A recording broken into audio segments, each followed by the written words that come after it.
We're at 7:10 and we are live at this time. Okay, we can start? You sure can. We can start. Bakari, are you there?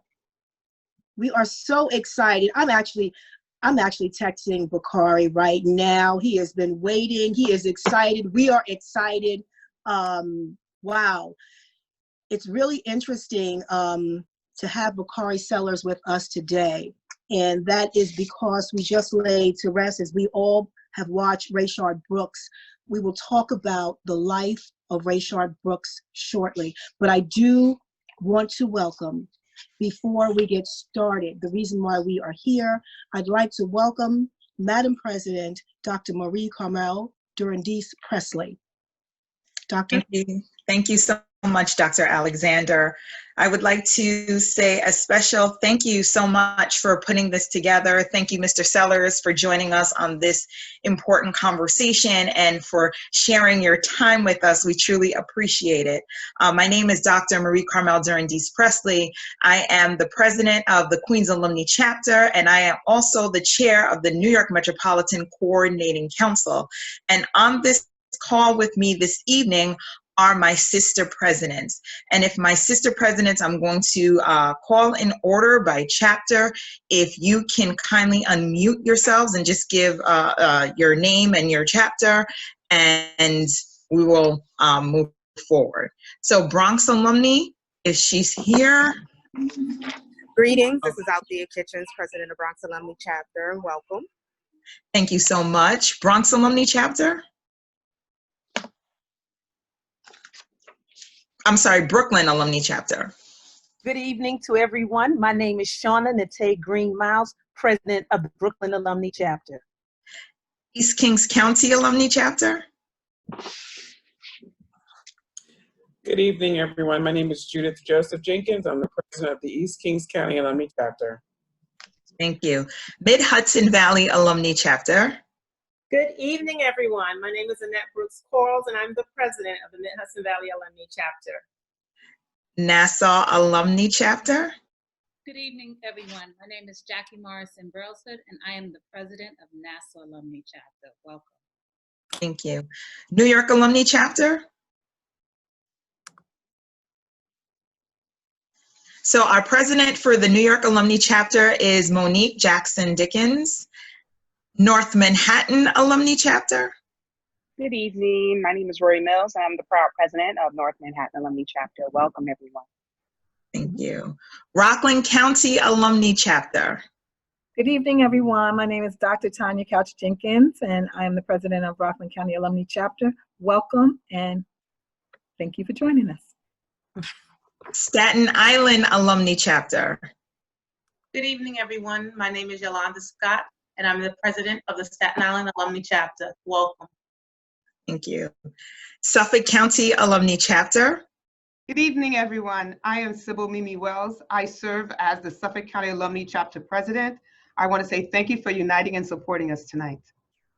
Thank you. And last but not least, the Westchester Alumni Chapter. Sarah Henry, please. Myself.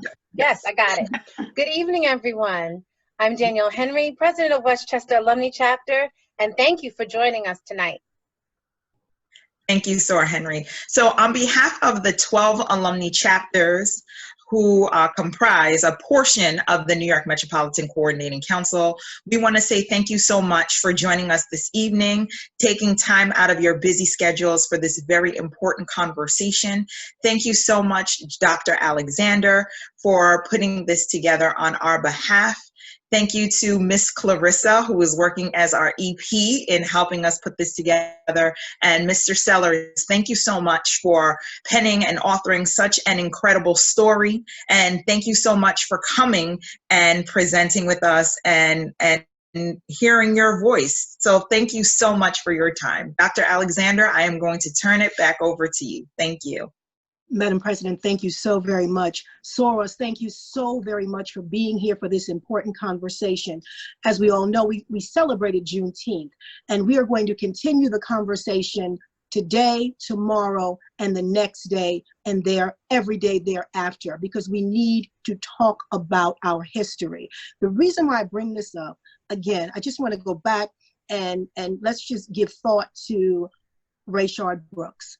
We laid him to rest today. Many of you may have watched the funeral services today at Dr. Reverend Martin Luther King's church, Ebenezer Baptist Church. And it is really befitting that we have Bakari with us today, Mr. Bakari Sellers, who penned My Vanishing Country. And it's really important to understand the man behind this book. We see him every day on CNN. We see him every day on some network sharing insight, helping us think differently, giving us the historical perspective to really understand systemic racism and institutionalized racism.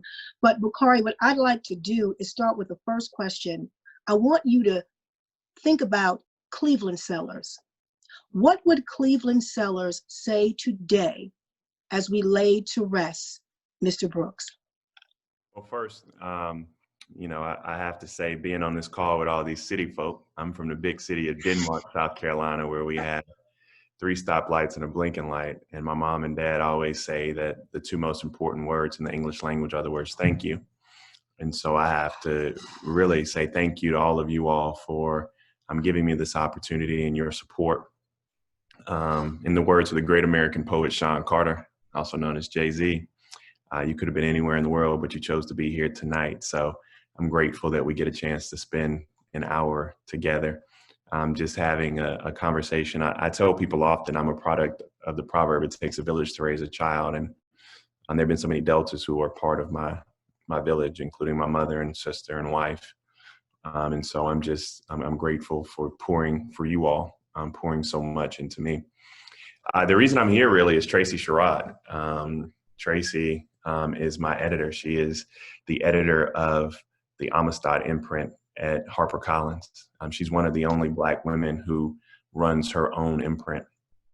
And, you know, everybody usually sees the final product, but they never really see the work that goes into doing something like this. I got turned down over 20 times in writing a book. I wanted to do something that all the white boys and girls at the cable networks did, which was write a political book about the age of Trump, etc. And nobody wanted to buy it. Tracy took me to Smith's. I think that's what it's called. It's one of them nice breakfast restaurants y'all got over there by Time Warner Center. And she sat down and we talked for about 2 hours, and she wanted to hear my story. And I don't know if you all know the young lady, Kayleigh McEnany, who is now the press secretary for the President of the United States. She had gotten a book deal, and we used to talk all the time. We were on TV together, and her deal was $150,000. And so Tracy asked me, you know, what are you looking for? And after I told her my story and what I wanted to write, and she asked me about myself and where I came from, and that's how we ended up writing a memoir. I said, Tracy, I just want $150,001. I just want $1 more than Kayleigh. And she said, you petty. And I like that. She didn't get me that high, but it was that type of relationship we had. And so I'm very grateful for her and grateful to be here. You asked a good question about my father. You know, I'm a child of the civil rights movement. My father, I talk to him every day in the big city of Denmark. And, you know, these times are challenging, but he is very confident in understanding that it's a new generation that is leading this struggle. You know, my father has also seen so much pain. He's 75 years old. He got started in the movement when he was 10 years old, seeing the images of Emmett Till in 1955. He always refers to Mamie Till being the strongest woman in the movement because she allowed the world to see what bigotry and hate and racism had done to her son by having an open casket. That picture was actually put in Ebony magazine, which then goes back to the importance of having our own publications, sharing our own stories and telling our own narrative. And people saw that picture all around the world, and it sparked what we call the Emmett Till generation, those people who got involved in the movement around that time. But if you just think about someone who was 70 years old or 75 years old, and you look at the you know, understanding that it wasn't just Emmett, it was Medgar Evers, it was Jimmy Lee Jackson, it was Goodman, Schwerner, and Cheney. It was my father's own involvement in the Orangeburg Massacre. And then you get to Breonna Ahmaud, David, George, and Renard in this time frame, I think that my father would channel his inner Fannie Lou Hamer and say he would, he's sick and tired of being sick and tired, and he can empathize truly with the pain and the exhaustion that it is to be Black in America. I tell people often that to be Black in America is to be in a perpetual state of grieving. And one of the challenges we all have to do, and you all have to do for your children and the young people you come in contact with, is set out and be very intentional and purposeful in the things you do, but be very intentional and purposeful in breaking the cycle of trauma that affects Black folk in this country. And that trauma looks like violent act, image of act, pain, boils over into rage in the street, boils over to protest. Then we have sadness. Then we have pride in a homegoing celebration. And then we do it all over again. And no culture, no community, no person should have to live like that. But to be Black in America, that is our grieving process. And we cannot seem to break that cycle. I want to stay with your dad because your dad, the reason why you are here today, and I think he's the reason why you move the way you move. And if I can just read a quote from page 18, you talk about my father's inability to forget the face of a murdered Black boy is also what motivates me to this day and what got my father in so much trouble in the first place. So the reason why I bring that quote up is because we need to understand the Orangeburg Massacre. And I don't know if a lot of people know that, but if you know that history, and BAKARI, you can explain and help us understand that history because it parallels exactly what's happening today. Would you agree? Yeah, I mean, I just think that, and I'll start off with the overarching theme. If I was on TV, I would just kind of say the theme and kind of move on because you have to talk in, 30 seconds, 45 seconds. The sound bites, absolutely. Right. You gotta get your point out. People don't have time for you to, but because we're having a discussion, maybe we can dig a little deeper and unpack some of these layers. But the theme and the troublesome part of my life is that I'm 35 and my father is 75, and we have many of the same shared experiences. That should not be the case, right? And so what do I mean by that? February 8th of 68, it actually started on February 6th. The students at South Carolina State College were protesting at the All-Star Bowling Alley. It's in Little Orangeburg, South Carolina. They went down, they protested that night. They were beaten by many of the police that came, city police and state troopers. They went back to their campus. They healed their emotional wounds, their physical wounds, their mental wounds. The day of the 7th came and nothing happened. But then came that fateful day of February 8th when the students went back to the bowling alley. But this time when state troopers came, they got the right idea and they went back to their campus. And it's important that I stress to you that they went back to their campus. Like they went back to their campus. But the students, they could not foresee what would happen next. They could not foresee that South Carolina State troopers would line up along the embankment in front of their beloved campus. They could not foresee that they would close ranks like they did. They could not foresee that they would have shotguns that were loaded with deadly double-aught buckshots. And for 8 seconds, they fired shots into the group of students. They killed 3 young men, Henry Smith, Samuel Hammond, and Delano Middleton. They wounded another 28. My father was actually shot that night. He went to the hospital. When he got to the hospital, he was pointed out by the only Black sheriff's deputy in Orangeburg County at the time. Now, I can write a whole nother book on, all skin folk not being your kinfolk. Zora Neale got that correct, but I digress. They charged him with five felony counts, looking at a maximum of 75 years in prison because he was a member of SNCC, and they deemed him to be, you hear this word often, especially now, they deemed him to be an outside agitator. They charged, this was the first time in history that they charged all the officers who fired shots into the group of students with federal civil rights criminal charges, and they were all found not guilty. My father went to trial about 4 years after the massacre. And the lead investigator said he had misplaced the evidence, but he did remember my father, not on the night of the 8th, but on the night of the 6th, standing on top of a fire truck, lighting a bic and saying, "Burn, baby, burn," which is patently absurd, but whatever. And so his indictment was backdated from February 8th to February 6th. And they charged and tried and convicted him of rioting. And he became the first and only one-man riot in the history of this country. And so my father was not only shot, he was arrested. To add a little insult, they housed him on death row until they granted him a bond a couple of weeks later.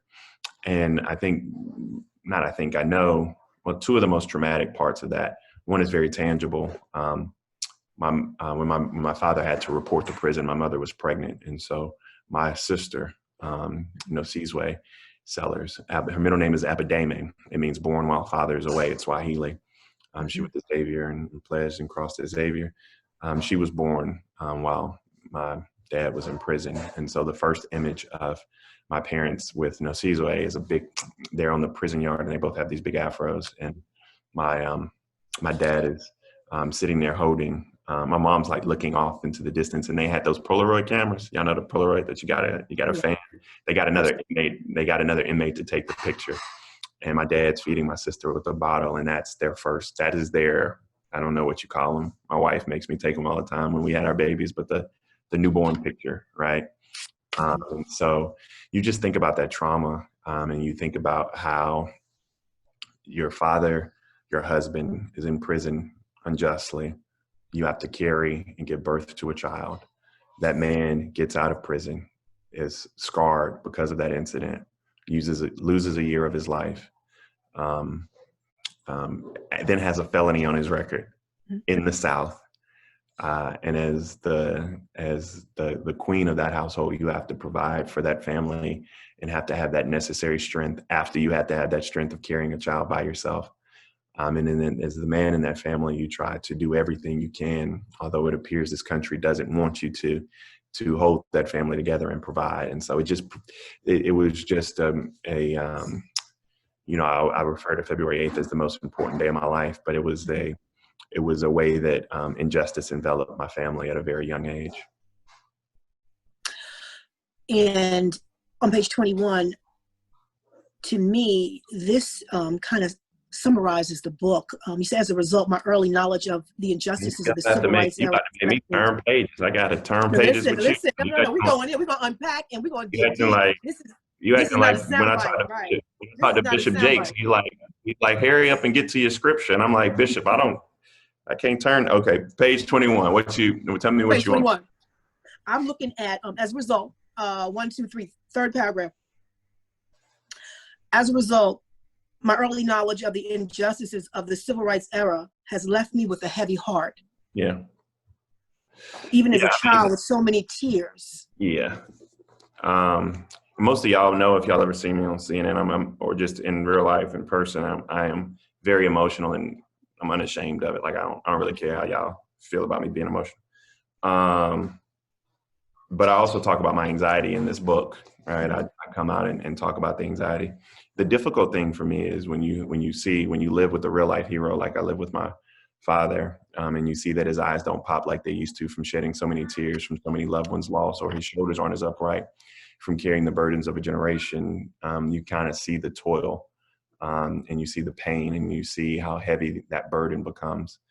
And for young people, I want you to realize that we carry that burden as well, because just as my father lived for Emmett, and my father lived for Medgar, and my father lived for Andrew and James, and I now live for Brianna. I live for Ahmad. I live for David McAtee. I live for Trayvon, Tamir, Alton, Walter, Keith Lamont, Sandra. Eric. The list goes on and on and on. And when you're purposeful, and that may not be the right way to live my life, but that's the only way I know how to, right?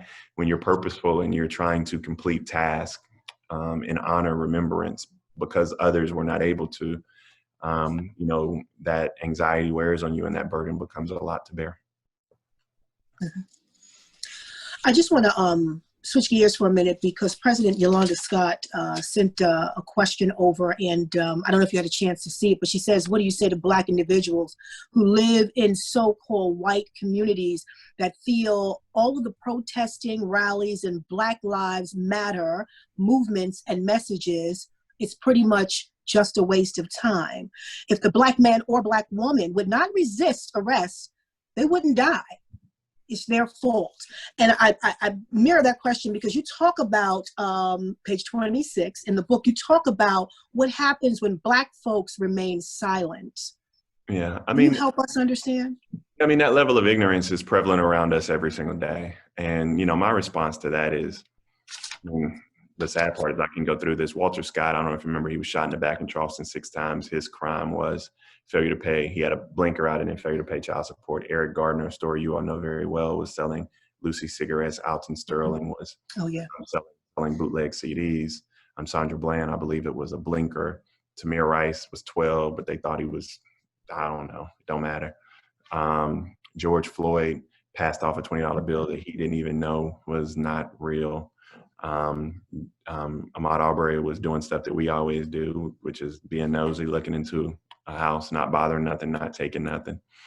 Breonna Taylor was in her house asleep. Rashard Brooks committed a DUI. I stress all of that, so when you're talking to folks, you can tell them that none of those crimes are death penalty crimes, and they did not deserve to die. You can also stress to them this fact, that Black folk are between 2 and 4 times more likely to experience use of force and daily use of force than their white colleagues. And if somebody wants an actual example of what I'm talking about, then you can stress to these white folk who you live with in your neighborhood. If you're still talking to them this long, I don't know why you're entertaining them this long, but this is your time, not mine. You can tell them that Dylan Roof had just murdered 9 people, including one of my good friends. And when they pulled him over in North Carolina, they arrested him without incident and knew he just murdered 9 people and then took him to Burger King.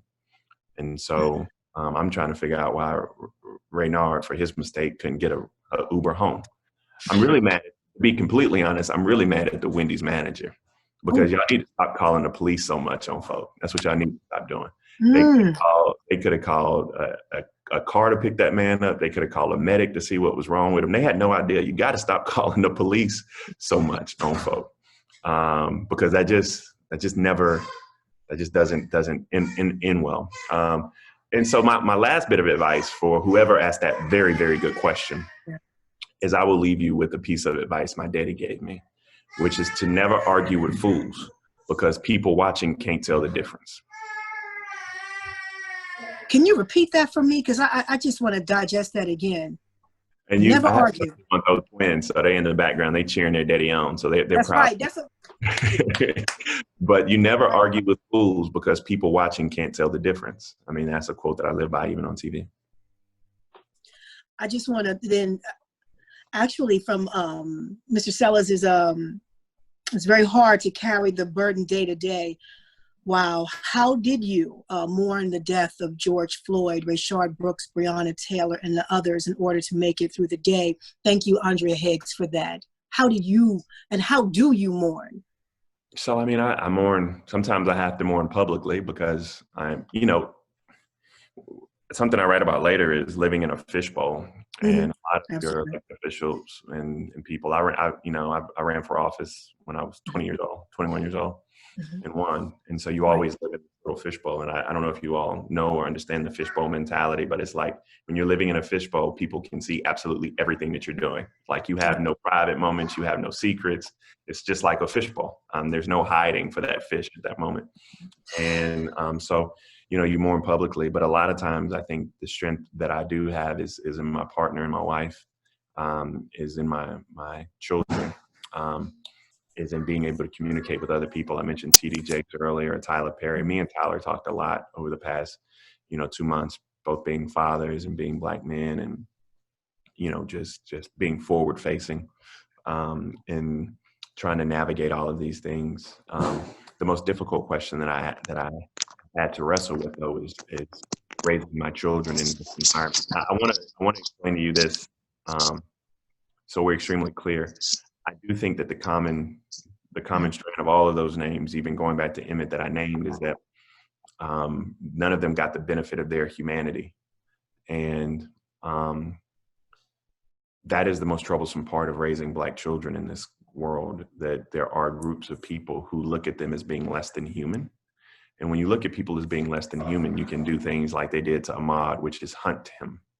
When you look at people as being less than human, you can put your knee on somebody's neck for 8 minutes and 46 seconds, right?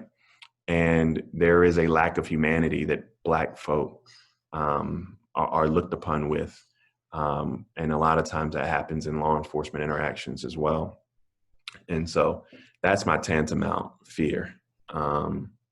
And that's a question that I just wrestle with. So you talk about mourning, and I usually, I do believe in grieving and mourning and lifting those people up. And I was, I listened to Al Sharpton's sermon, a eulogy of George Floyd. He gave all of them. I ain't never seen a man eulogize the same person 6 times, but Al did it. So if anybody can do it, Al Sharpton can do it. Indeed. But no, his eulogy, the day of the funeral was profound. And, listening to those people, those guiding lights, helps you get through moments like this. And we talk about children, and your children are absolutely so important to you. And all of us on this Zoom call, we think of our children, and I think of Rayshard Brooks' children. I think of all the children of people that have been taken from us, have been murdered. And I think about you as a young man, and you had Julian Bond. You were able to call him uncle, right? Yeah. You knew Carmichael. So these people were in your life, right? These people were around you. Your father had these activists around you, so you saw it firsthand. You understood it. But what do we say to the children of Mr. Floyd? What do we say to the children of Rayshard Brooks? What do we say to the children who are coming up and who are watching daily? They're watching their father be assassinated. Well, I don't think you say much. I mean, I think sometimes we talk too much and we don't listen enough. And so sometimes I think it's okay to listen to their pain and trauma and listen to their experience. But another thing that we have to realize is that mothers ask me this question more than fathers. And they always ask me, like, what can I do for my son or daughter? Like, how do I set a path for my son or daughter? And I'm usually like, we fine, we're going to figure it out. We may not figure it out when our parents want us to figure it out, but we always figure it out. But then I remind people that the number one thing you can do is be an example. Okay. It's not talk at us or talk to us. The number one thing you can do for our people is to be an example. I firmly believe you can't tell a kid to be a Black doctor if he ain't never seen one, right? You can't tell a kid he can be a Black lawyer if he's never seen one. The most powerful image that I've ever seen of the 44th president, second, was Jacob Philadelphia. And Jacob Philadelphia was casket sharp, as we say down south. That's the best you're gonna look on that day, right? So he had on his white dress shirt and his black slacks, and his shoes were shine. And he went in the Oval Office. He got a chance to ask the President of the United States one question. And he was 4 years old. And Jacob said, does your hair feel like mine? And Barack Obama leaned over, and Jacob looked up and touched his head. And that example was so powerful because it showed that little Black boy and little black and brown boys around the country, around the world, that you could be leader of the free world. And so I'm a firm believer that sometimes we don't have to say anything. And especially to kids that you're talking about, sometimes we can learn a lot from them, but even more importantly, we have to be an example because their father is not there to be one. So we can step in that void, and stepping in that void is not talking. It's not, filling them up with praise or whatever it may be. Sometimes it's just listening and being an example. I am a big proponent. Thank you. I'm a huge proponent. I know this is weird to say, saying I get paid to talk on TV, but I'm a huge proponent of telling, like, white folk, they need to mind their business a little bit more, and Black folk just need to sometimes just be quiet and listen. And I just think that if we listen, we can learn so much more about each other than talking at them. Listening. And I want to, when you talk about listening, I just want to go to Jackie Brailsford's question, because it's really important for us to pay attention and start listening to all of the candidates when we are casting our vote primary today, for example. But the president of Nassau Alumni Chapter, she asked, in your book, you have a chapter about the 2016 election. And of course, the results of that election, right? Now, with your knowledge of the South and its people, what must we do differently in 2020 to bring out the Democratic vote, especially in the Southern states? So that's a good question. I'll start with this. There are 4 million people who voted for bye-bye. There are 4 million people who voted for Barack Obama in 2012. Bye-bye. It's bath time. Go take your bath. There are 4 million people who voted for Barack Obama in 2012 who didn't vote for Hillary Clinton in 2016. 4 million. Of that 4 million, over 1/3 are Black. So you're talking about 1.3, 1.4 million Black folk. And now in this analysis, you have to be cautious and you have to be honest and truthful. Some of that is voter suppression, especially in states like Wisconsin, and you're seeing it in places like Georgia, right? And some of that is Black voters had a choice between Hillary Clinton and Donald Trump, and many of them voted for the couch. That can happen again. And I'm very reminded, and one of the things that I tell all of my friends, people got mad at my friend Charlemagne and Puff for, talking about a Black agenda and saying the need for one. And they may have been inarticulate in the way they said something, but I agree with the sentiment. And I don't understand why Black folk can't push somebody to have a Black agenda, an agenda that talks to our issues. The evangelicals do it all the time. The NRA does it all the time. The pro-life movement does it all the time, right? They lay out a list of things that Republicans have to have. And so my whole thing is that I'm going to push Joe Biden to be a much better candidate and still work like hell to get him elected. I feel like I'm versatile enough to do those two things at one time. And I don't think there's anything wrong with that.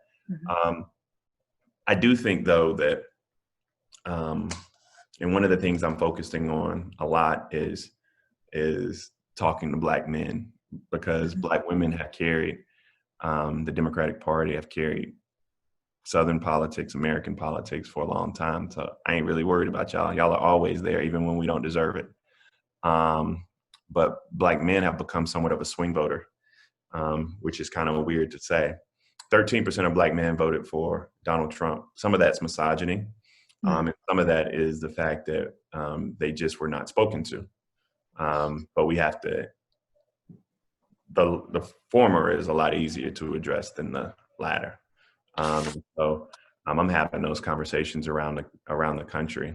It's harder now because the Rona won't let us be great, but we are having those conversations all around the country with groups of Black men, messaging to them, listening to them, talking to them, making sure that as a collective, we're bringing them out to the polls as well.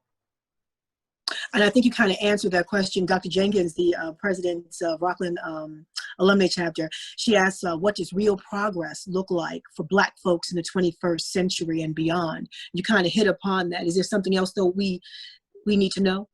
Well, I think real progress looks like we're having conversations and doing something about the systemic racism and injustices that's plagued our community for 401 years.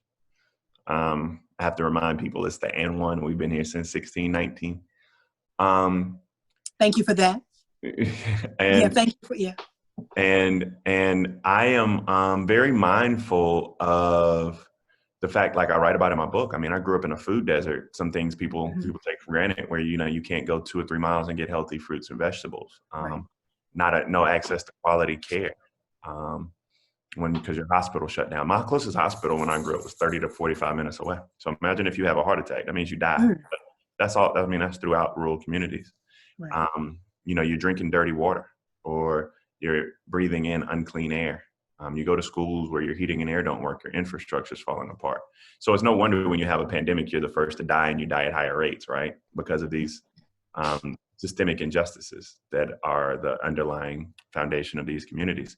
So you asked, when will we have what does real change look like? It looks like when these communities begin to flourish and these forgotten about areas begin to change. I need to define racism for you guys, though, because I failed to do that earlier, and that's my apologies, just so we could frame the conversation. But my Uncle Stokely, I have to be quiet. I can't yell Stokely out because my son is also named Stokely after Stokely. Right, right. So he'll come out here butt naked just and sit in my lap. He likes the camera. I guess he got that from his daddy. But Stokely Carmichael defined racism as this. He would oftentimes say that if you want to lynch me, that's your problem. But if you have the power to lynch me, then that's my problem. Mm. And so like the way that I describe it, I always speak as truthful as I can on TV, is I tell folk, and it's jarring to white folk. I'm like, I don't care when people call me nigger. That happens a lot, like more than you can imagine. I mean, all you got to do is go through my social media. It happens a lot. Mm-hmm. I don't care about that. That is what it is. That's ignorance. But when we have these systems, and this racism becomes institutionalized in these systems, then that's my problem. When those oppressive forces get to that point, that's my problem. The best example I can give you to explain it clearly is the thing that I took away from y'all remember Charlottesville? Oh yeah. Oh yeah. The thing that I remember the most from Charlottesville was not that they were chanting "Jews shall not replace us" or "nigger this," or they were wearing their little khakis and polo shirts with tiki torches. The thing that I remember is that they didn't wear masks. Like they were so comfortable in their bigotry and racism that they didn't even wear no hood. See, that's different from my daddy's church, because white folk at least would cover their faces. Right. And you need to understand that these aren't people who are living in their grandmother's basement, playing video games all day, eating Cheerios off their stomach. These are people who are bankers. These are people who are in the school district. These are people who are healthcare service providers. These are people who are making decisions about our access to capital and resources. And so when you think about it like that, I think that we have to be understanding of what racism truly is. And that's how I define it. And I don't know, but why is it, and I don't even know if it's for us to have to answer, but we certainly need to be aware that there are so many people around us that really don't understand institutional racism. They don't understand systemic racism. And we find ourselves constantly, daily, repeating, trying to explain what that is, what it means. It's exhausting, Bakari. Yeah, I don't do that. I don't really do. So, I mean, feel some comfort in knowing that, like, curing racism or remedying this country of the scourge of racism, it ain't our problem to fix. Like, this ain't on black folk. I want you all to have some comfort in knowing that, we built this country for free, right? To steal one of my good friends, Angela Rye's quote. That's right. Give her good. That's right. She said it. We built this country for free. I don't want you to feel the onus of having to go out and rid this country of racism. That ain't our job. We built the country. That ain't our job. But we can, for those of us who have the patience, continue to challenge white folk to have conversations with other white folk. That is where this starts. There are conversations in rooms that we are not a part of. Like, it's not how you interact with me per se, it's how you interact when I'm not there. It's not knowing the conversation that I'm having with like, everybody wants to know about the conversation I have to have with my daughter, because I'm raising Black children. My daughter's 15 years old. And one of the most enamored things we have that I just found out is I've had more white folk ask me today, like, tell me about that conversation you have with your daughter. What is that? Right? Because people at least understand that there is a difference, that Black parents have to have a different set of talks than white parents. But my response is that that's not interesting to me, and it shouldn't be interesting to you. I'm more interested in the conversations you're having with your children, right? How are you teaching your children to give my children the benefit of their humanity? How are you teaching your children that my children are equal? And then are you showing them and leading by example in your home and in your workplace? That is the type of conversation. That is the responsibility. And as a lawyer, I just call it, that is the burden shift. Like that burden's not on me, that burden is on you. And so I'm more intrigued to know what you are teaching in your home than for you to be understanding the talk I have to give my child. Right. Right, right. And allow me to read this question. I have to go to it because Sharon sent this twice. And Sharon, thank you for sending it again. But she talks about the noose that was discovered in Bubba Wallace's car area. Mhm. Now, the FBI investigated and found that the noose was there since last year. What do you think NASCAR needs to do? What are the next steps that they need to take to heal race relations since this bad behavior has always been embedded in the sport culture? And you kind of answered that, but is there anything specific that we need to consider? No, I'm a NASCAR fan. I mean, I'm from South Carolina, so that happens. Been to Darlington many times. I really feel bad for Bubba Wallace because Bubba Wallace didn't show up to work looking for a noose, and he wasn't showing up trying to find a hate crime, didn't report a hate crime. I mean, he just said that y'all got a noose. What are you just supposed to do? Ignore it? Like, this ain't his fault. And then how do you pass a noose for a year? I mean, how does ain't nobody recognize that? Just right. Ain't nobody say like this. I don't know what that is, but it don't look right. Like, nobody. It don't look right. There's a problem here. Nobody paid that any attention. But I will tell you that I was very proud of NASCAR this week. The open dialogue they're having, Richard Petty standing by his driver. It's can you imagine? I mean, some of you all probably can't, but he literally, I mean, I know y'all talk about being one of the few at your jobs. This man is the only. Right. The only. I mean, the pit, the other professionals, the drivers, and then when he show up to the track, ain't no black folk there. That's why it was so refreshing to see black folk go to Talladega and support him. And you know, he was bold enough to drive a Black Lives Matter car. I mean, Bubba's just a good guy.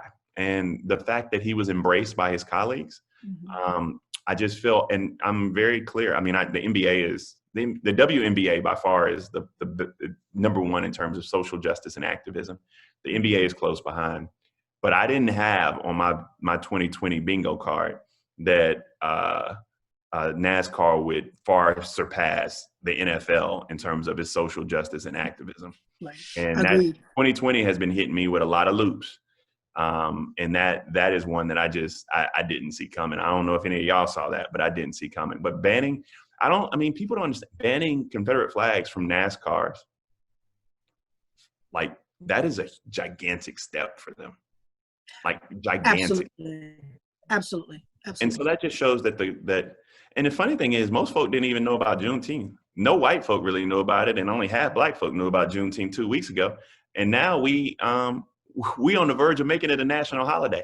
So that should give you some optimism that things can change quickly. In just 2 weeks, you went from people not even knowing when we were free, right, to it being a verge where we all can get off and get paid for it. Right? And get paid for it, right? So no, do not let people tell you that we can't change. I think that is one of the hopeful things that you have to take. I appreciate that. And I just want to ask you, Michelle Fuller has a good question here. She wants to know, what are your thoughts about corporate America now, today, donating to our causes and having the open mic conversations in their town hall sessions? Yeah, that's good. I mean, a lot of corporations are reaching out to me, and I am going and right. I hope I don't get nobody in trouble. I just try to speak my truth when I'm there. But I also tell them this when I'm there, that it's all, I mean, I'm glad. I mean, you donating, $1 million. Jordan just donated what did Jordan donate? I want to say like 100 million. It was crazy. Jordan Brand donated $100 million to black causes. That's all good. But I really want to see how many black folk you got in your C-suite before I start like giving you like a trophy. I want to see how many black folk you are empowering in your company. That's not just the diversity, with all due respect to any diversity inclusion officers on the call, y'all are very important, but not just the diversity inclusion officer that they don't even have a direct report to the CEO and nobody listens to their talks and meetings, right? I want to see how you are building a culture that empowers black folk around your corporation. And then Robert Smith and Forbes, I don't know if y'all saw this, but Robert Smith and Forbes says that for the next 10 years, the Fortune 100, 150 or whatever it may be, they should donate 2% of their bottom line into these black areas and black communities.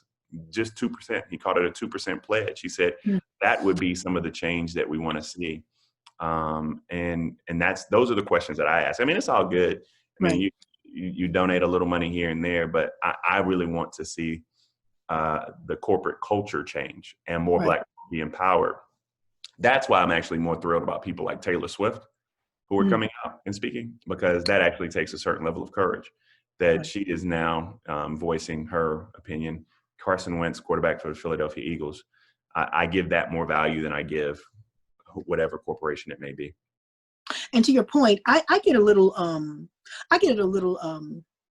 upset when I hear the conversation and we want the mural to take down the mural that's been there for 100 and something years in a particular town. For example, Red Hook here in Westchester County, the residents are calling for this particular mural they want it taken down because of what it represents.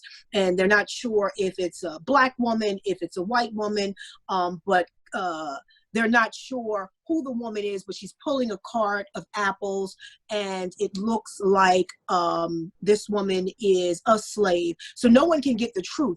But what concerns me is I'm not worried about the mural. I'm worried about what's happening in the town with the people, in the school system, what's happening with our children. Let me tell you this, Dr. Alexander, you're not going to have me get on a call with a bunch of folk from New York. I don't even know where Red Hook is and get in the middle of some local mess because I just don't know. I ain't going to have all y'all mad at me for being on the wrong side of the mural debate. I ain't never seen it. I don't even know where it is. But it's not even the mural, but it's just it's the thought process of why are we worrying about a mural? Why are we worrying about...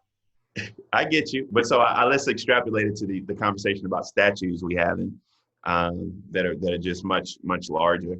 I think we can do it all.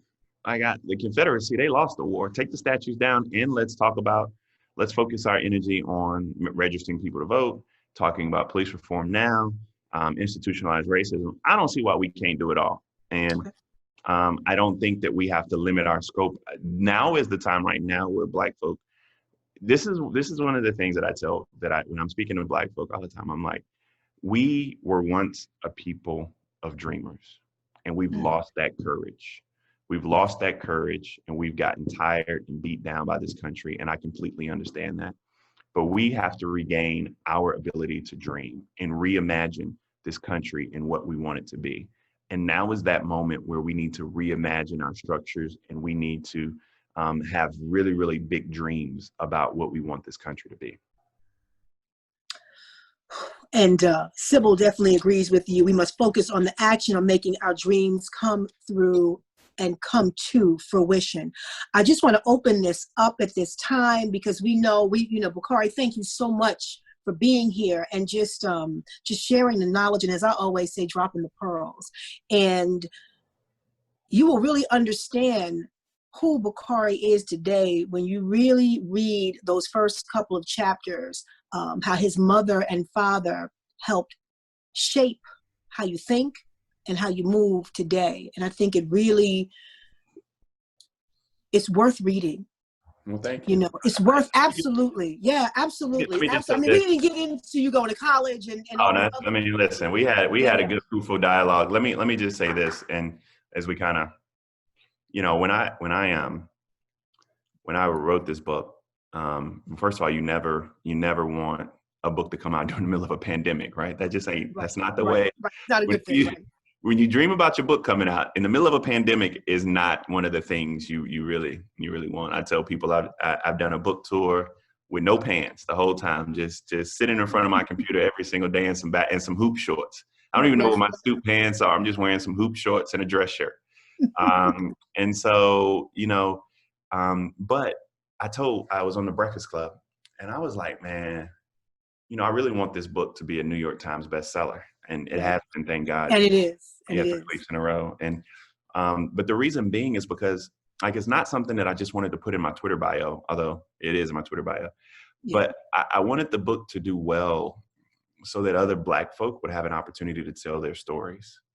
Like, if we don't support our own, then we don't get opportunities.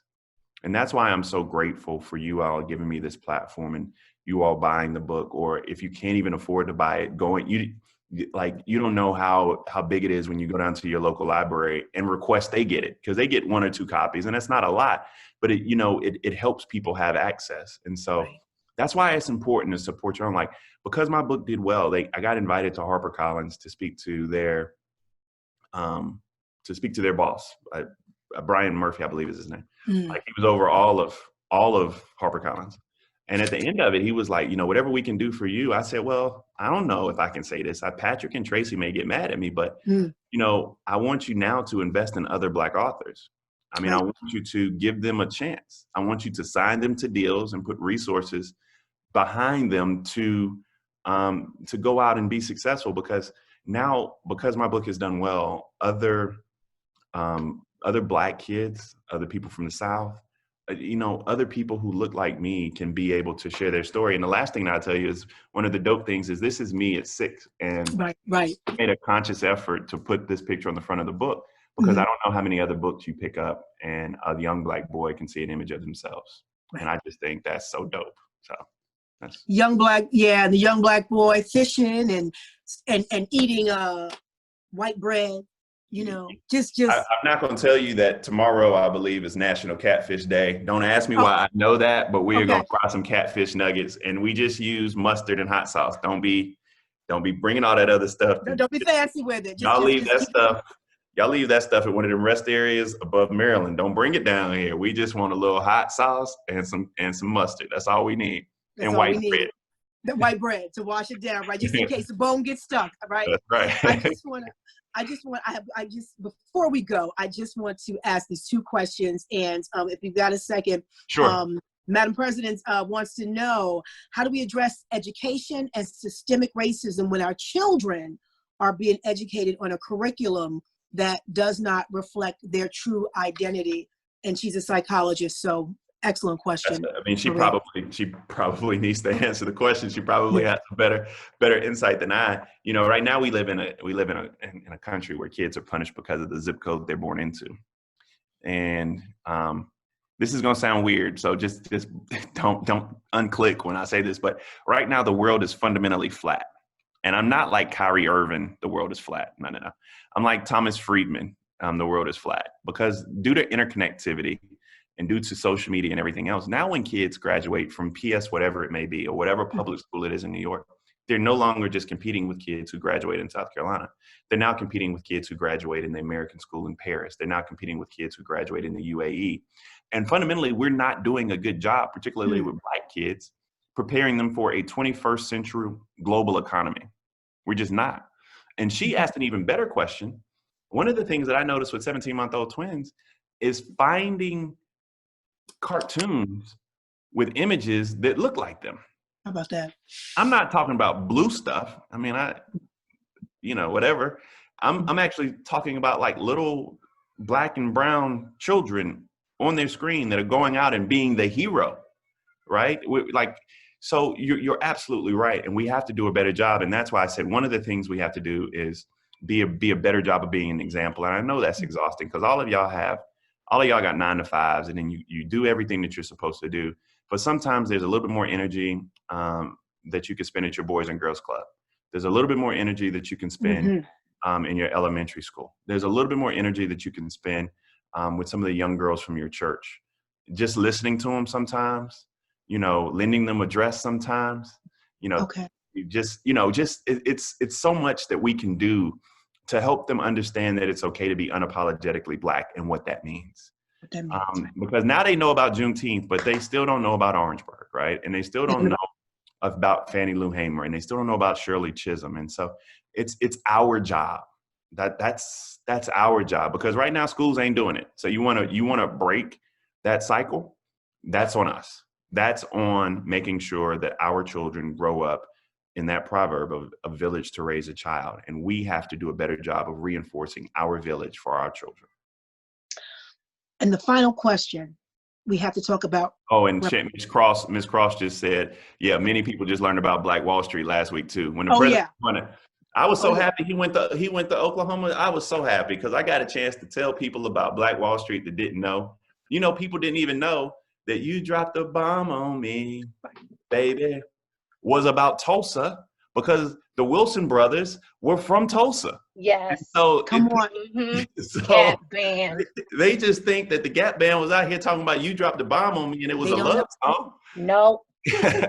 So, I mean, I was able I'm Madam President. Yeah, so I thank you, Sharon Cross, for talking about that. That's an important part of our history, showing that we can create our own and own our own. And we have. And I just have to say, on that note, I have to say, I do have to say that there are two young men who actually, they have already done they put together a film on Black Wall Street. So this has been before the pandemic. So we need to get that film out so we can see what these two young men, how they tell this story. And I'm really pleased that CNN actually did a good piece on Black Wall Street and went and had a chance to interview folks Abby who Phillip. could tell the story. Yeah. Abby Phillip. I mean, that's why it's important to have, Black folk in these spaces, because Abby Phillip wanted to do it. And they, of course, the bosses were like, sure, go ahead. That's right. But thank you. And I, like I said, I do need to get to the question about reparations. And the final question is, there are talks about slave descendants of the transatlantic slave trade deserving reparations as a result of the 400 years of slavery. What's your thoughts on that? Well, I think first of all, we need to support HR 40, which is the study bill on reparations. There's no reason that your congressman ain't on that. So, your congressman and your United States senator, y'all call up Chuck and Kirsten. Kirsten, she'll show up and listen to you. Gillibrand, yes. And you make sure that all your Congress people on it. I am in favor of reparations. I say that often. The question that I have is, what does it look like? Because what I don't believe is going to happen is I don't believe there's going to be a check in our mailbox.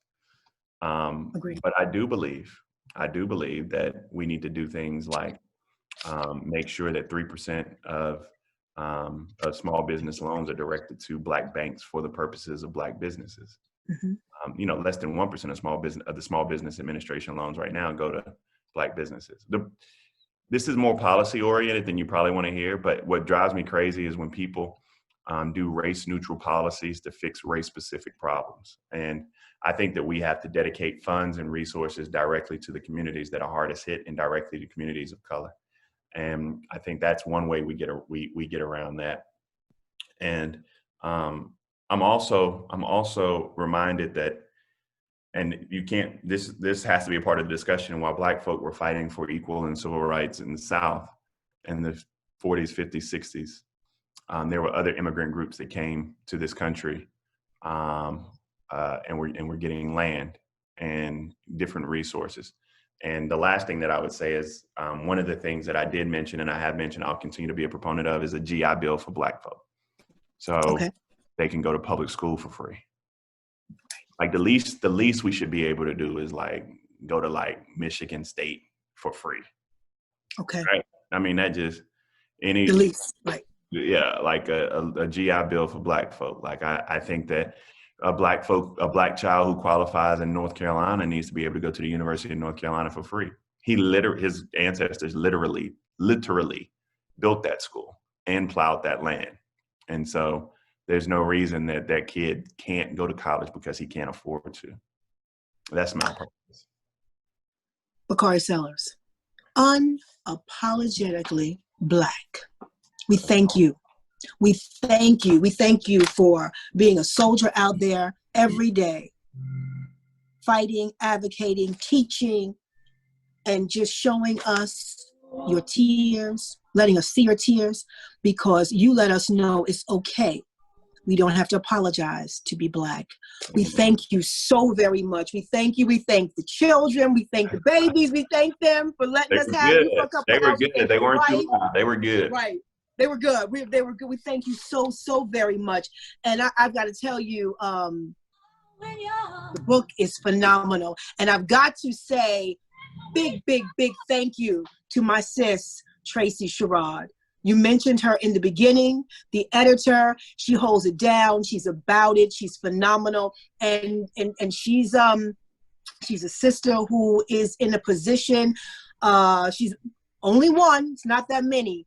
So when we talk about Black publishing and we talk about buying books written by Black authors, we're talking about supporting Tracy Sherrod and the other few editors out there who are making it happen and who are making a way so we can have and we can hear from BAKARI.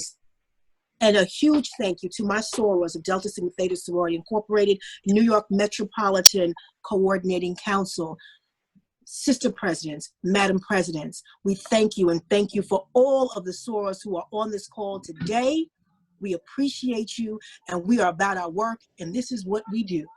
Dr. Alexander, if I pardon my interruption, there are two people on this Zoom that I would be remiss if we did not introduce.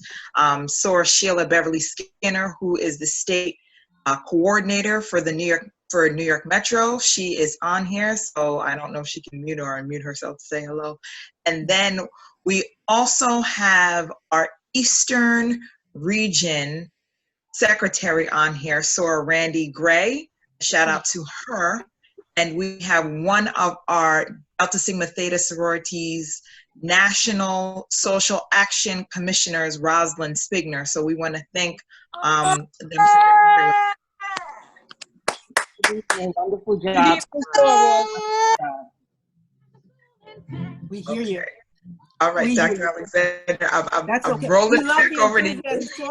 We are fired up. We know the work that we come to do. We know the shoulders we stand on. We know why we are a part of this illustrious, magnificent sorority. This is what we do.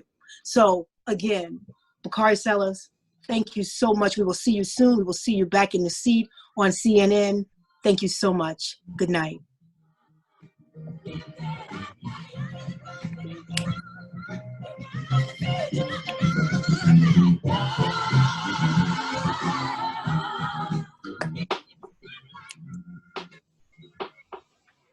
Go ahead, EP.